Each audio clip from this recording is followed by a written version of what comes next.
Morning and welcome to your Daily Sparks. Missionaries Dick and Margaret Hillis found themselves caught in China during the Japanese invasion, just before what we call World War II.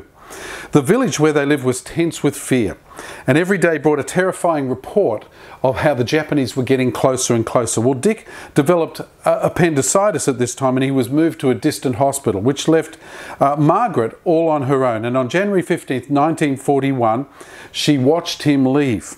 Well, soon the Chinese colonel came with the news that the enemy were right at the gates and the townspeople must evacuate.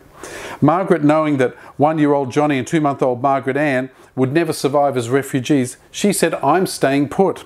Well, early next morning, she tore the page from the wall calendar and read the New Day's scripture. It was Psalm 56, verse 3. It says, "What time I am afraid, I will trust in thee." Old school. The town emptied itself during the day, and next morning Margaret arose feeling abandoned. A new verse was on the calendar, Psalm 9 verse 10.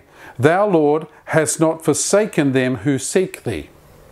The next morning she arose to the distant sound of gunfires and worried about food for her children. The calendar verse that day was Genesis 50 verse 21. "I will nourish you and your little ones." An old woman suddenly popped in with a pail of steaming goat's milk, and another straggler arrived with a basket of eggs. And throughout the day, the sounds of war grew louder, and during the night, Margaret prayed for deliverance. Well, the next morning, she tore the page from the calendar again, and the next day said, Psalm 56, verse 9, "When I cry unto thee, then shall my enemies turn back." Well, the next morning, all was quiet. Suddenly, the villagers began to return to their homes, and the colonel knocked on her door.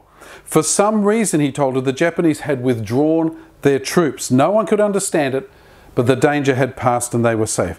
Margaret glanced at her wall calendar and felt that she'd been reading the very handwriting of God. What a great story. God guides us out of His Word and He protects us. God bless you. We'll see you tomorrow on Sparks.